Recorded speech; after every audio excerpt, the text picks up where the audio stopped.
shoes and out the door. 5, I'm alive. 6, 7, 8, feeling great.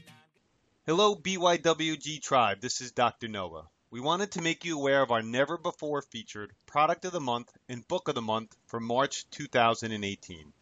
Keep in mind, all the links, discount codes, and special offers for the delicious product and thought-changing book will be listed in the show notes in iTunes, in our weekly newsletter, and on our website at www.beyondyourwildestgenes.com at the Listen Now tab. Our product of the month is Nikki's Coconut Butter, one of my favorite high healthy fat, low sugar treats. Please enjoy 15% off using our special code BYWG15.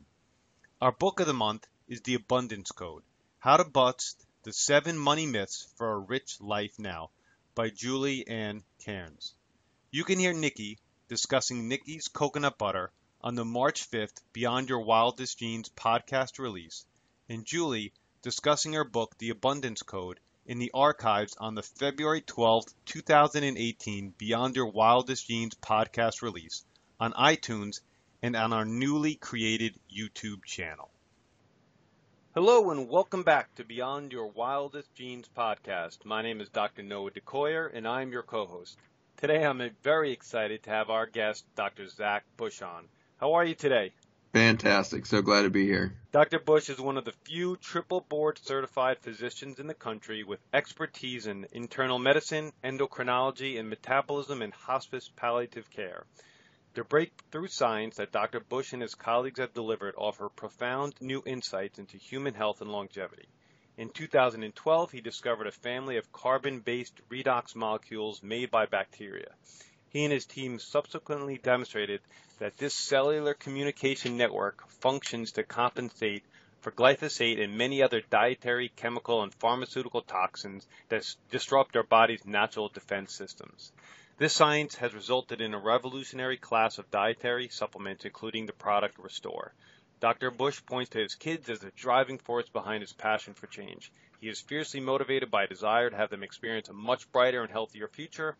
His education efforts provide a grassroots foundation for which he can launch change in our legislative decisions, ultimately upshifting consumer behavior to bring about radical change in mega industries of big farming, big pharma, and Western medicine at large. 2 websites for more information is www.zachbushmd.com and www.restoreforlife.com. And just a reminder, all the links and things of that nature will be in the show notes as well. Okay, folks, this is one of the most anticipated podcasts that I've done in a very long time. When you're interviewing the doctor that Dr. McCullough refers to as the most intelligent doc he knows, you just open up the floor and listen. How are you today, Dr. Bush? I'm good. Thank you for that generous intro. All right. No, a little long, but important to get it out there. So here's simple first question that we start every interview with is, can you go over a little bit of your history, journey, and how you kind of ended up where you are right today? Absolutely. Yeah, I started very allopathic trained in many ways, but actually got my debut at the beginning of life, I guess, as you would say, in that I was going to be an engineer and then happened to choose to do some time abroad before I went to undergrad, and spent time in the Philippines for 6 months living there and working with a group of international midwives delivering babies, and that was kind of my intro to medicine, and just couldn't resist the opportunity to get engaged when I got back and shifted back into pre-med rather than the engineering route. And that experience in a lot of ways kind of planted some seeds in the back of my head as far as how extraordinary natural childbirth could be, how extraordinary kind of a non-pharmaceutical approach to health could be. And then it got put on the back burner, and I very much got seduced by the pharmacologic model. I went through the University of Colorado, got my MD there, internal medicine bound. I went to University of Virginia and got my 3-year medicine specialty there, and then went on to a year in chief resident year, which is basically teaching on faculty there, teaching med students and residents. And then went ahead and continued my education at that point, in large part because I really felt like I was unequipped to get to that root cause of what was driving the disease that was so common in my patients. And so I went into endocrinology, which seemed like kind of a good approach to getting to the root cause of everything, because as the endocrinologists say, everything is endocrinology because everything has to do with communication. And so dove into the world of hormones and this incredible world of the mitochondria. Mitochondria, as you know, are kind of like bacteria, except they live inside of our cells instead of outside our cells, and they replicate irregardless of what our cell is doing. They can also die quickly with toxin exposure and the rest. And our longevity, which is a big thrust of your program here, is really tied to the health of these guys.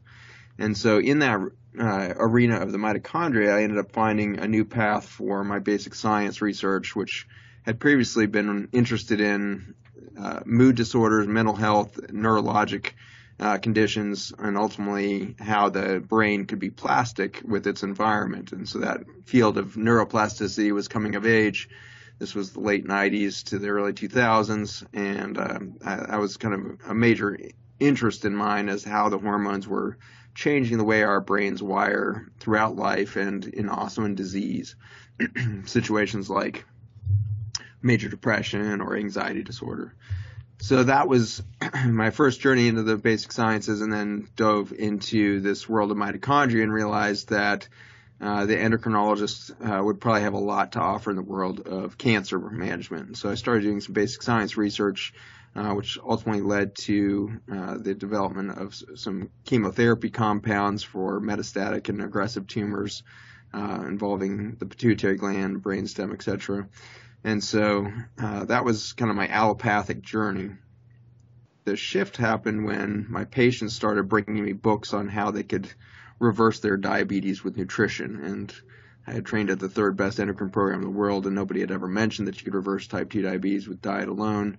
And so it was an aha moment for me in this allopathic bubble that I lived in, and tore through a book that my patients had given me, Neil Barnard's program for reversing diabetes. And that was a huge opening for me. Suddenly realized I hadn't been taught anything terribly interesting about health, and all of my education on disease management, I had already kind of proven out over the previous 6 years that it was a chasing after the wind. So as I was in my last year of fellowship in endocrinology, I started to dive into the science of nutrition further. Ultimately, as I went on to faculty UVA, tried to get underway with a nutrition clinic there to reverse chronic disease, and was unsuccessful. There was a number of different barriers, ironically, including the dietitians in the university, as they had been trained through kind of the food pyramid approach to teaching nutrition, and the data that was coming out at the time was really suggesting that a plant-based diet was going to be the right approach. So watched with somewhat of awe how much not only a lack of education we get in nutrition, but the nutrition we do teach in these academic centers are steeped in dogma that really dates back to legislative farm bills and marketing campaigns from the food industry, and just very little science behind this dogma that we have in the nutrition field. So left in 2010, started my own nutrition center in Virginia, and that's where I am today in a lot of ways. I've got a busy clinic and a lot of research and development, have my own biotech companies now, and we've launched, as you mentioned, the dietary supplement Restore, which has gone international and has become a phenomenon just due to its kind of root cause here. As you go down through the root causes, you're eventually going to find yourself in the dirt, and that's where we found ourselves. So why don't you continue there? Why don't you talk to us a little bit more about dirt, because that's where you found yourself. And as I mentioned, I listened to many of the podcasts you've been on in the past, and I'm fascinated by how you connected all the dots of all your different education to get to where you are in your product today, which is called this Restore. So tell us a little bit about dirt. Yeah, so I almost have to back up a little bit to even tell that story, because I was the last guy you'd ever think would care about dirt, except that my research had started diving into this area of mitochondria, and there was a lot of agreement in the entire field of cancer that cancer is a genetic disease. except at the time we were seeing this huge explosion of the rates of cancer in our country for the first time, and it was actually starting to approach the disease rate and death rate that we see with cardiovascular disease, which had always been king.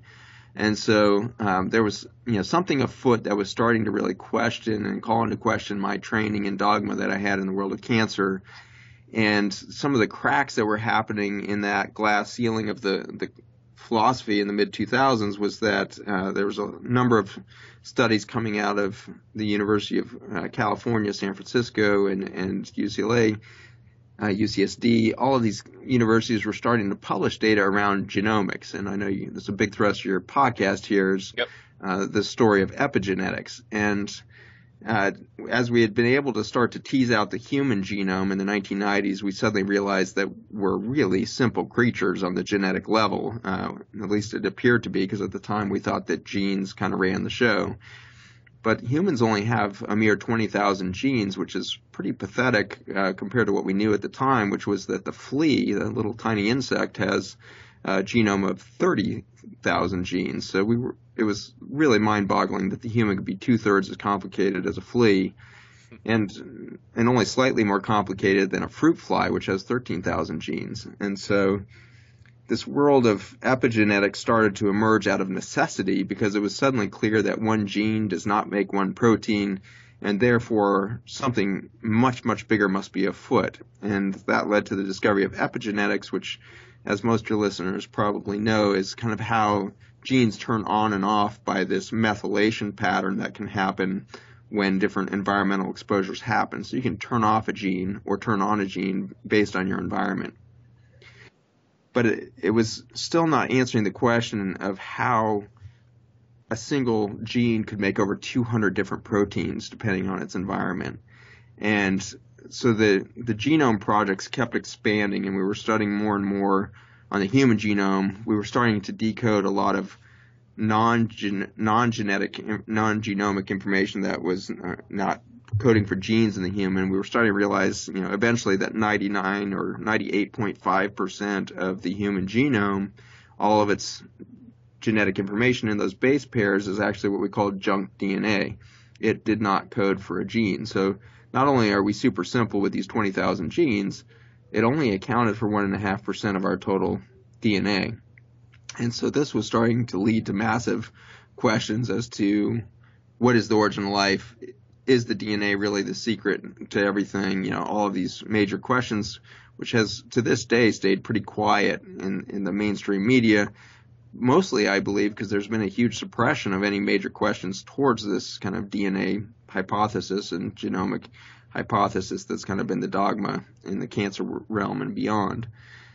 Nonetheless, teams started to turn their attention away from the human genome at this point to see if answers laid without, and what they started to find was that they were starting to see very definitive patterns in the genomics of the microbiome of the gut. And so the microbiome is not just bacteria, but also all of the fungi and ultimately viruses and parasites and the whole massive ecosystem that lives within us and on us, and ultimately even in our tissues of our body, not just in the gut. And so this DNA, sleuthing that was going on to determine kind of what was going on in the gut started to show patterns that if you had a certain species of bacteria missing from that bacterial or microbiome genetics, you would predispose that individual to a certain cancer. So if you were missing these bacteria, you might get breast cancer. If you were missing these bacteria, you might get colon cancer, etc. And so that reality of the microbiome somehow patterning what we had, heretofore really believed was a genetic disease was really radical and was really being laughed at, frankly, in our tumor meetings in, the mid-2000s. But by 2010, 2012, it was starting to get really unavoidable in the literature that, wait a second, this microbiome somehow is really affecting the human genome in a huge way. All of this led ultimately to the major discovery of the microRNA, which is an interesting story. The microRNA is kind of the next step beyond epigenetics as we had seen it. MicroRNA actually are tiny little sequences of RNA that are coded from the junk or non-coding sequences of DNA that account for the 98.5% of your genome. These microRNA are so tiny that they were really undetectable until, just in recent years, we developed the ability to find these and measure them. And the awesome thing that we're finding right now is that not only are these things extremely good at modifying the gene behavior in your body, they're extremely mobile. And by mobile, I mean that they can not only leave the nucleus and go into the cytoplasm of the cell where all your messenger RNA go, they can leave the cell and go great distances. They can go into the bloodstream, they can travel from organ to organ, covering large regions of the body, but perhaps way more exciting, that these guys can actually leave your body. And so the microRNA that are being coded from your non-gene DNA is now seen to be going out in your breath, in your saliva, in your urine, your feces. You're like exuding this stuff into the world around you. And by so doing, you're affecting the genetic decision-making in the organisms around you. And likewise, we suddenly had an understanding of the fact that, wow, down here at the foundation of the genomics, we can see this, manipulation of the human genome happening by the microbiome that lives within us. Their junk DNA, their microRNA, starting to affect the way in which your genes turn on and off. And this was a big step towards understanding how, missing bacteria in your gut could predispose you to systemic disease such as cancer or autoimmune disease of the rest. So that was, some of the major steps that were leading us down this belief system that, okay, the gut is beyond critical. It's beyond the fact that, 80% of Americans identify themselves as having some sort of gut problem, whether that's heartburn or irritable bowel syndrome or gut sensitivity to their food or whatever it is. Huge percentage of us are now experiencing an upset gut. And so it was clear that gut was important, but this took it to a whole nother level that, man, we cannot even express the genes in a healthy fashion if our genomics are off in the gut. So, to kind of take that next step then, is, okay, if the bacteria are important and we suddenly have a chronic disease epidemic, how did all that happen? Well, why are we dying? Why are we, accumulating this rate of chronic disease that's never been seen in history before? Our children have 46% with diagnosis of a chronic disease by the time they're age 18. And so that's an extraordinary statistic because just a few decades back, the entire U.S. population cradle to grave only had a chronic disease burden of about 4%. So to go from 4% to 46% in just a short few decades was an extraordinary reality. And so what is it that we did to our environment that could have so decimated our foundation of the microbiome?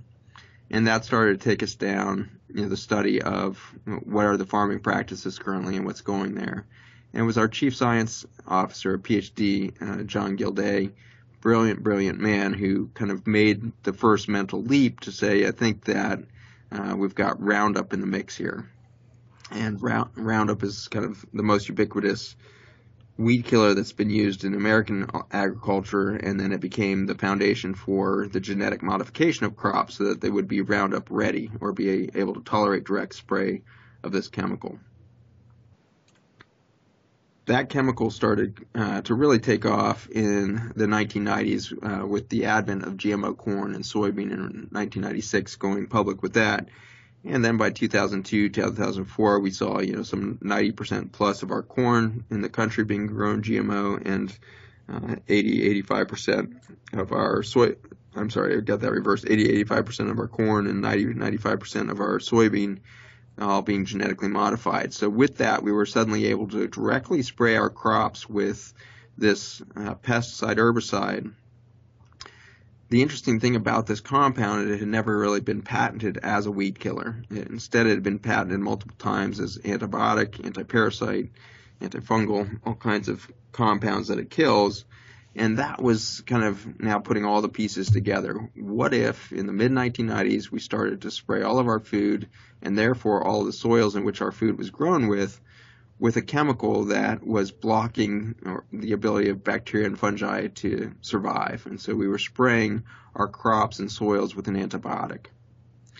This then led to a collapse of the genome and the microbial life within our gut.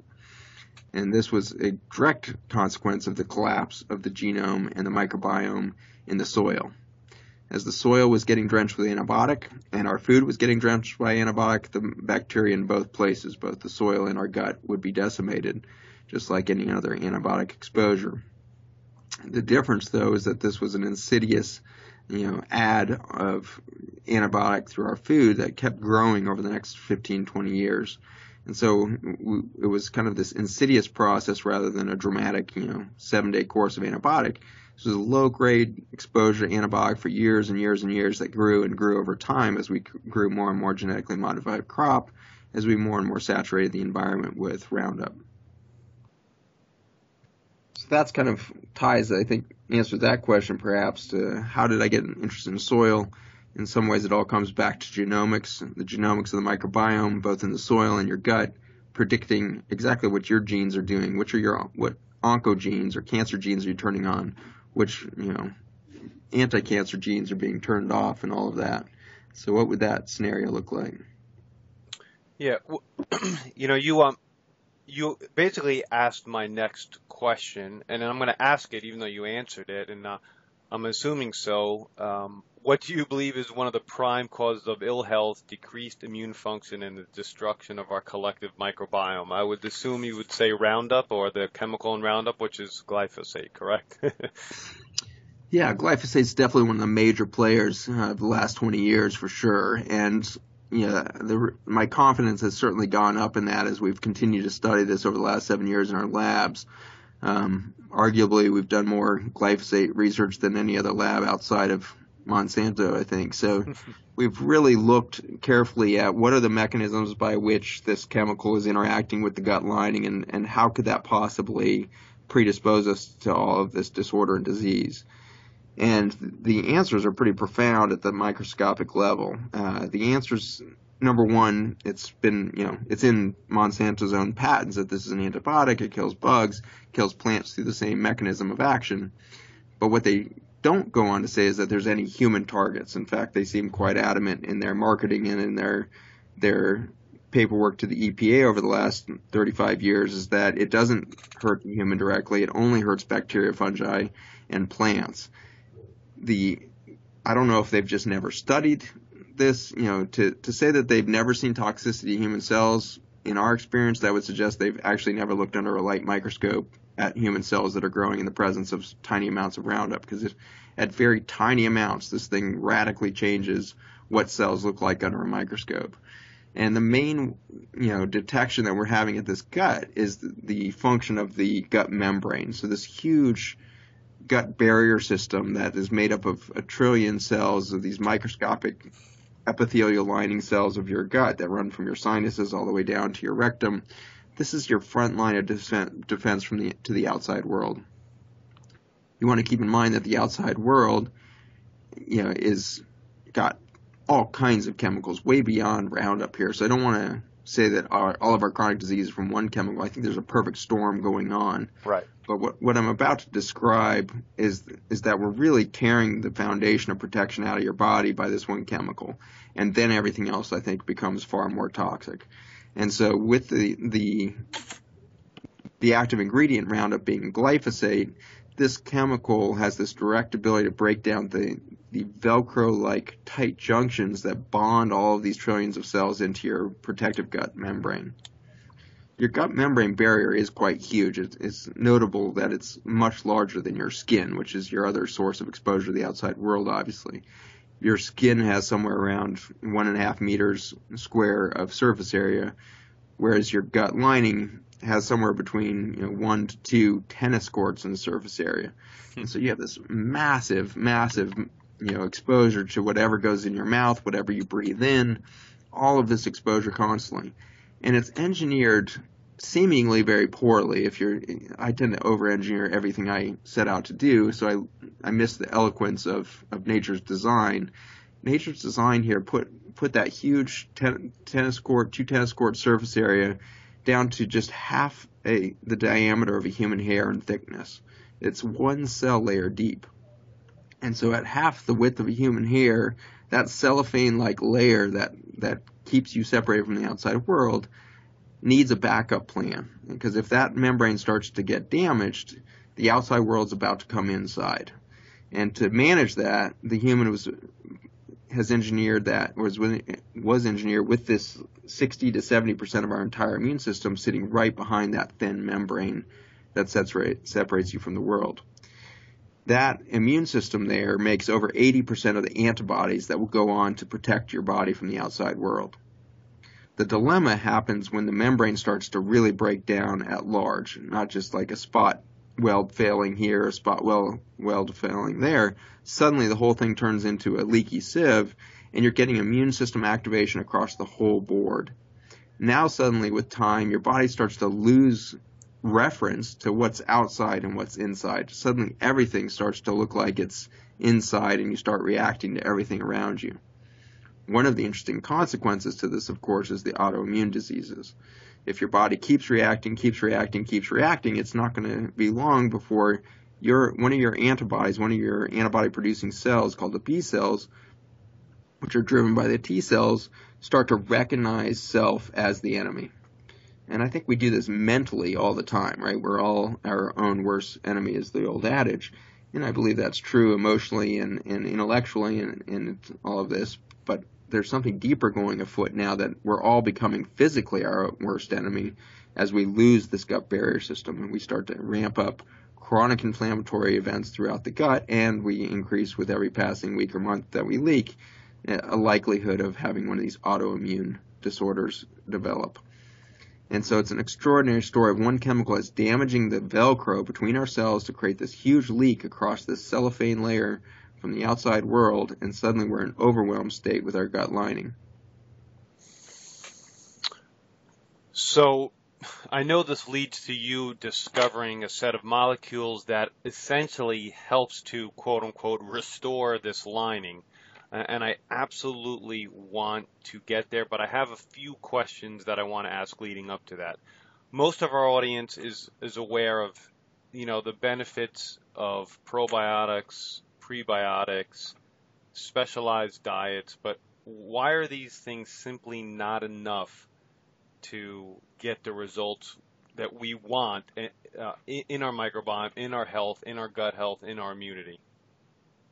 Excellent. So this goes one layer deeper than the epigenetics, and this is where I'd gotten to in my cancer research, was the fascinating reality that, all of the genomics with the bacteria talking to the human cells, turning on and off oncogenes, turning off, cancer suppressor, cancer activator genes, all of this talk had yet another underpinning, and that was redox signaling molecules. The word redox refers to reduction and oxidation. Reduction is the donation of an electron in a biochemical reaction, and oxidation is the tearing away or absorption of an electron. And so the place in which we first discovered this was nitric oxide. I'm sure you guys have had podcasts on nitric oxide, I suspect, but it's the only redox molecule that's made by human cells. And so the redox molecule made by the endothelial layer that lines all of your blood vessels produces and reservoirs nitric oxide, which then can be released into the bloodstream once you start working a muscle to hypoxia. Once you start to get a little ache in the muscle from repetitive motion or exertion of a muscle body, then you'll dilate the blood vessels and deliver more oxygen through the delivery of nitric oxide. And so that was kind of the first discovery. This is the early 1990s. A gentleman who found nitric oxide and winning the Nobel Prize for that one. Then in the late 90s and early 2000s, we started to get the realization that all of these reactive oxygen species coming out of the mitochondria might actually be doing something. We thought previously that these were just dangerous waste products that were highly oxidative or dangerous to the inside of our human cells and need to be cleared quickly by the antioxidant system. Well, it turns out that we were wrong. It turns out all of these molecules coming out of the mitochondria are largely, especially when you have a healthy cell cranking these out, a communication network to regulate everything from cell metabolism to cell turnover to apoptosis, which is programmed cell suicide. And so all of these extraordinary major events were taking place not by genomics, but by the electrical communication through these redox molecules coming out of mitochondria.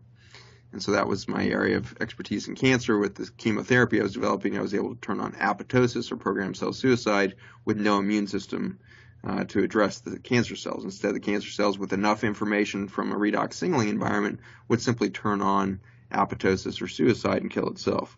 So that was a very exciting new realization, that we could go deeper than the genetics. We could go back into cell function by simply getting communication restored at this redox signaling environment. The issue with redox signaling, though, from the mitochondria is that it's very, very ethereal. It's very sensitive. It needs to be in a very, very controlled environment, which is, fortunately, the way in which the inside of your cells are. Inside of your cells have a very controlled pH, osmolality, electrolyte balance, etc., etc. And so that reality is really important when we start to think about the outside of the cell.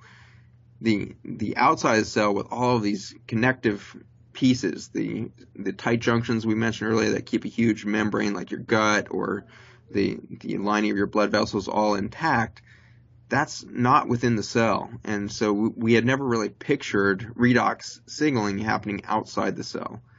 The typical redox molecule coming out of a mitochondria only lasts for 1/1,000,000th of a second. This is down at the quantum physics realm of crazy here. But these redox signaling molecules pass an electron through their transitions of electrons with hydrogen and oxygen binding, and it's like a domino chain, but each domino only lasts like 1/1,000,000th of a second.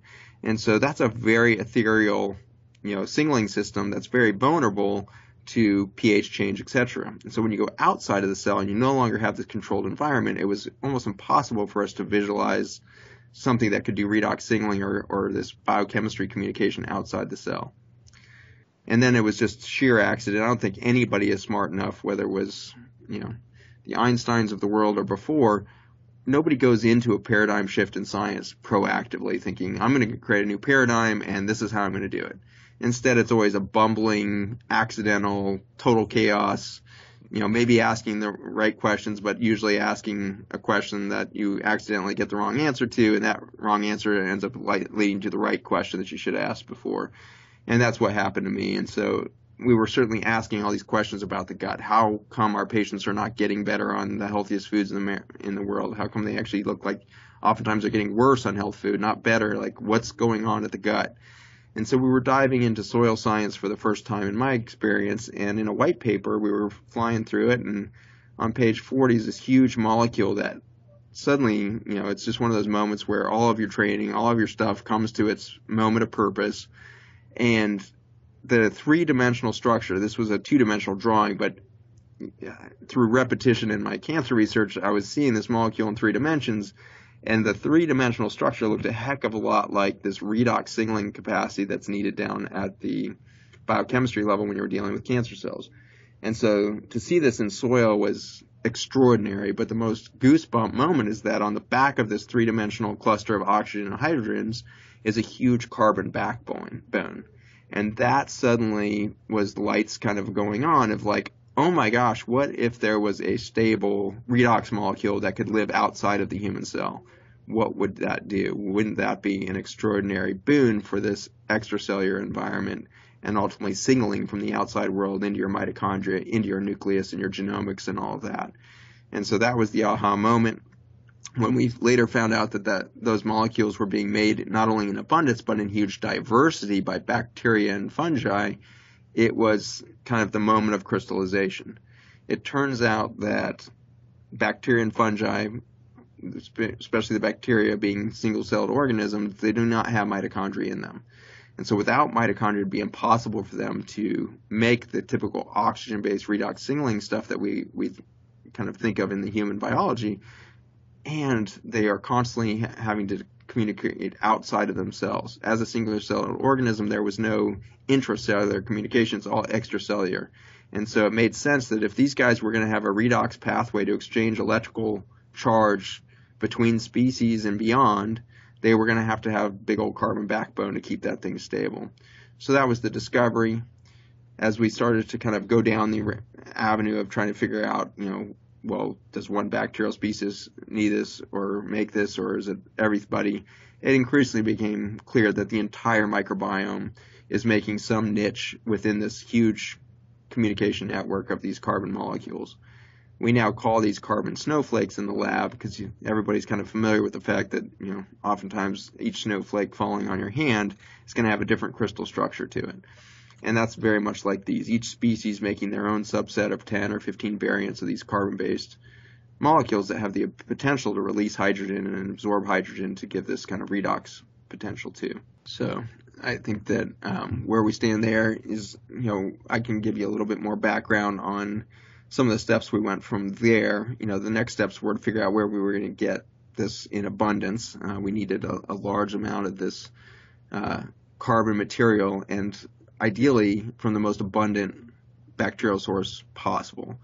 And we'd already kind of studied a lot into some of the toxicity in the food chain and everything else, and it was clear that it's hard to find live soil on the earth. So we dove back in time to the fossil layer that has soil that's now been sitting there for about 50 million years.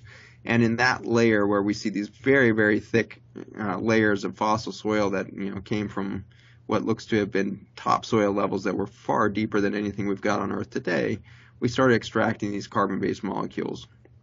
And with that experience, as we put that into play in microscopes, we saw extraordinary things happening that have really never been explained before or actually witnessed before.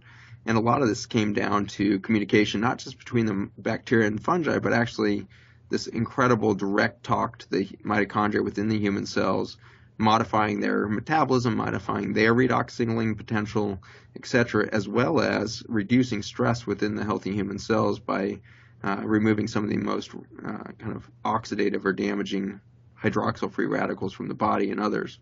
And so by taming some of the kind of inflammatory cascade simply by providing communication was a huge, fascinating journey. And what we ended up finding was that indeed this communication network from the soil has the ability to turn on the human genome to produce an enormous amount of extracellular matrix.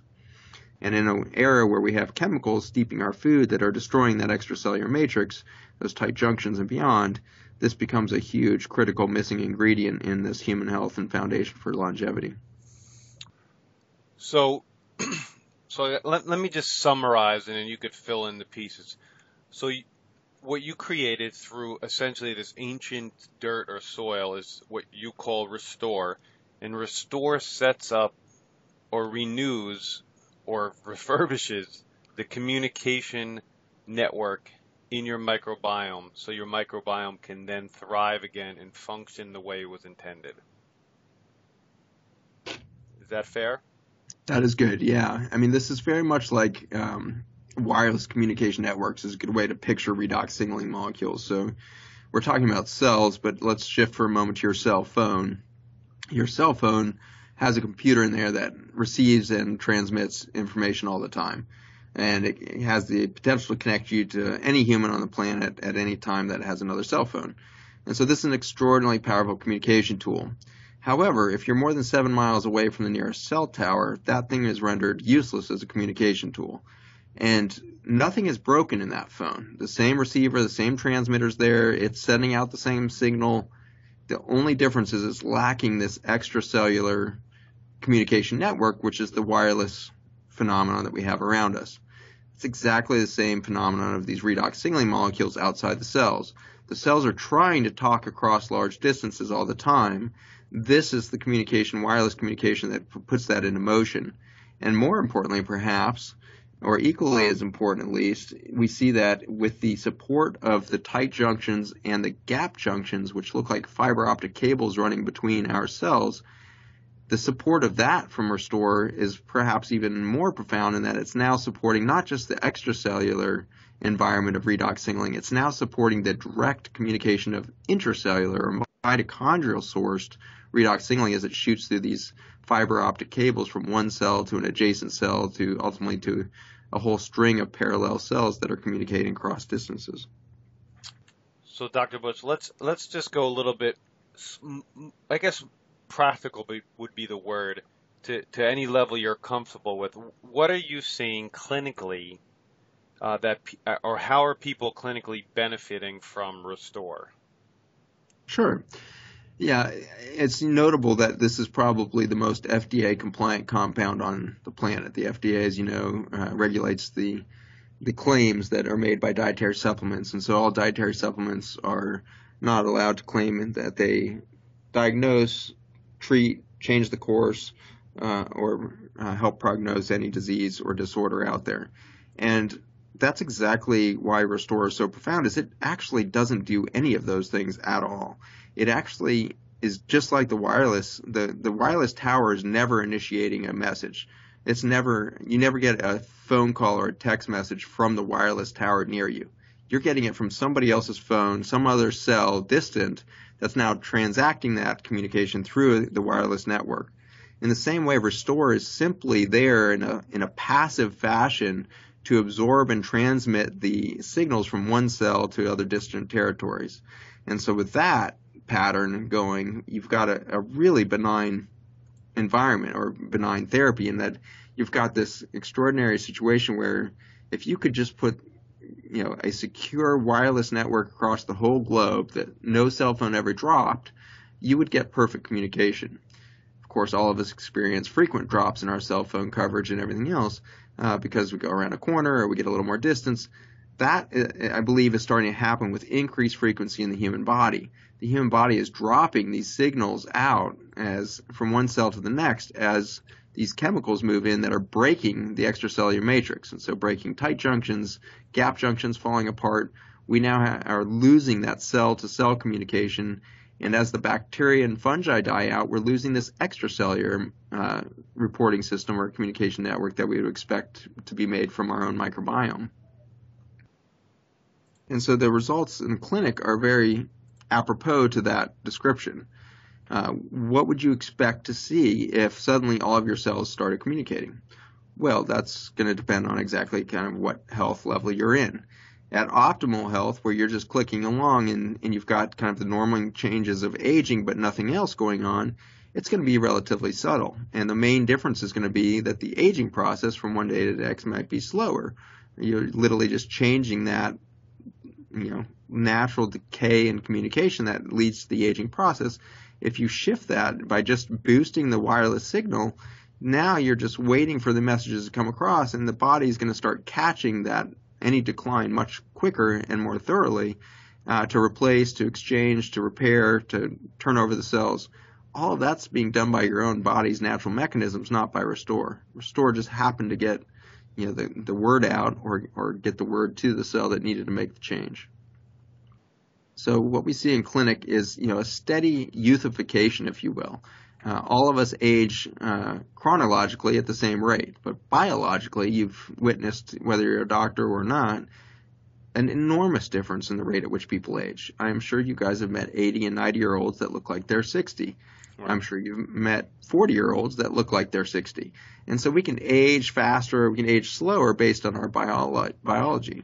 And so that's exactly what this communication network supports, is how slow can we go on the aging process, how fast can we speed up cell communication, therefore cell repair, cell transfer, cell replacement, all of these different mechanisms of youth that happen in our body every day.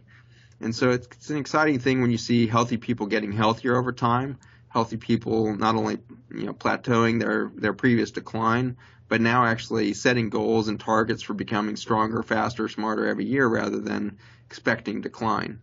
Not because Restore is making them younger, because their body's already equipped to be young. It just needed to hear the message that they're damaged here or they have issues there.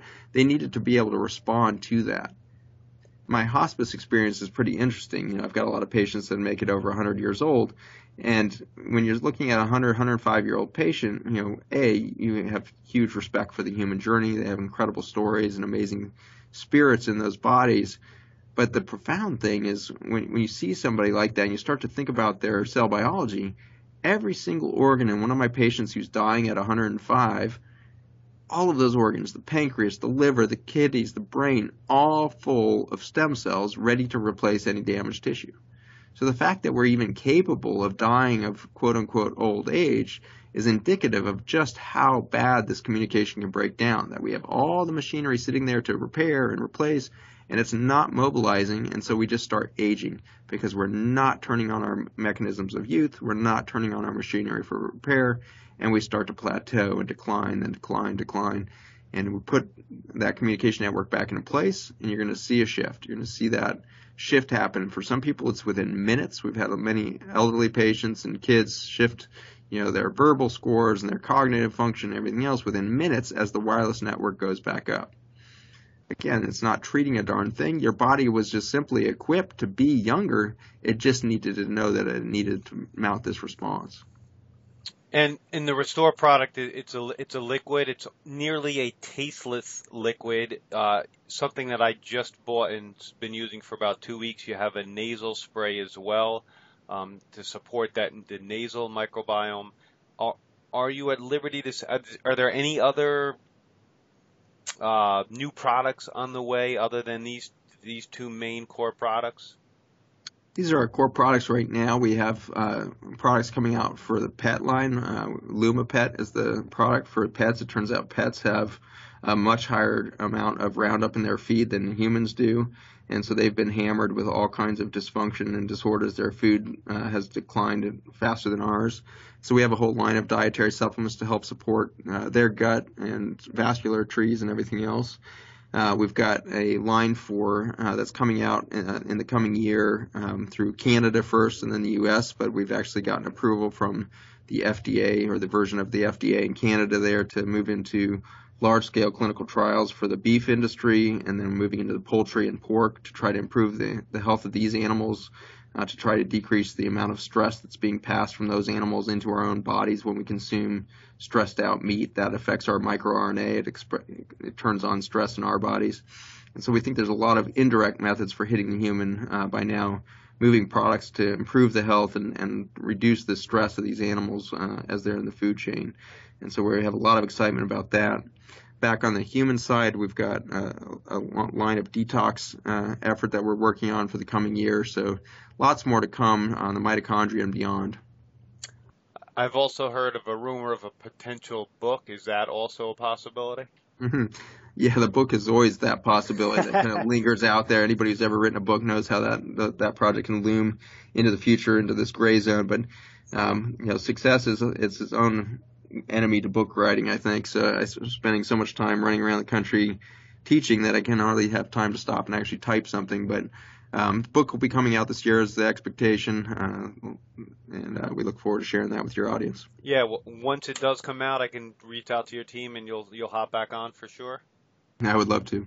All right, great. So, and I'm sure that the audience got this from your talk, presentation, whatever you want to call it today, because it was unbelievable, is that this is such a unique, different, and novel way at looking at health, wellness, the microbiome, longevity, disease, that every time I hear it in a little bit of a different way that you present it, it just astounds me. And I thank you for being who you are and what you're bringing to the table, for sure. So my final question, essentially, that I ask every guest, and it's kind of a fun question, is that what does Dr. Bush's day look like from waking to sleeping? Not necessarily when you're on the lecture circuit, but just kind of, affirmations, visualizations, supplements, exercise routines, family time. Like, how does your day look? Yeah, it certainly changes every day, which is one of my favorite things about it. I think variety is the spice of life. But I live in the woods in Virginia, which is such a gift. I usually wake up to the sound of dawn hitting, amazing amount of birds and wildlife in my woods. And so I always feel like I'm waking with the planet, not just to my alarm. And that's, I encourage you to, if not in your daily life, if you're in a suburb or somewhere where you're isolated from nature, to look for opportunities to experience that on some sort of regular basis, whether that's camping or getting to the beach frequently or whatever it is. But the opportunity to wake up with the planet is an extraordinary reminder of just the reality that we're just a pinpoint in this beautiful tapestry of life around us. And it changes the way I live the rest of my day, which is, instead of being, absorbed in my to-do list and everything else, it's really about that initial realization of, man, what a gift to be alive, what a gift to be part of this extraordinary web of life around us, to be one with the microbiome that lives within me, without me. I breathe it, I touch it, it supports me on every avenue. And then the next major piece of it that's led to my biggest success in life, which I really encourage everybody to do, is to eliminate from your beginning of the day expectation. If you just stop, with your to-do list and the expectation that you're going to finish your to-do list, you're going to reduce your stress levels massively. But way more importantly, you're going to open yourself up to the creativity of the universe. I really believe that the intelligence around us, whether you call it God or universe or however you see it, there is a play at work here. There is absolutely this extraordinary ballet being dictated around us that we participate in. And when we take it from our limited human perspective, and we decide to set out into every day with, I need to do this, this, and this, and if I don't get that done, damn it, I didn't do it again, and I failed, and blah. We completely disrupt the flow of the ballet that is already planned out. There's going to be things brought into your life every day that you can't see coming, and those will be blessings. They'll be challenges. There'll be, hurdles for you to jump over. There'll be unexpected, gifts that will come. All of this stuff will be recognized better when it comes and will be responded to more appropriately if you've started the day with an expectation of adventure rather than an expectation of expectation. That is one of the greatest answers we've ever gotten. Audience, all the links to Dr. Bush's website and to the product or store can be found in our show notes. My name is Dr. Noah DeCoyer, your co-host, and you are listening to the Beyond Your Wildest Genes podcast. If you'd like what you've heard today, please share this with your friends and encourage them to subscribe on iTunes. Leaving a review and rating on iTunes helps us move up the charts and helps more people find us. You can subscribe to our incredible weekly email at www.beyondyourwildestgenes.com. Thank you, and as my oldest son Hayden says, be awesome and never unawesome. Thank you, Dr. Bush. Thank you for having me, Noah.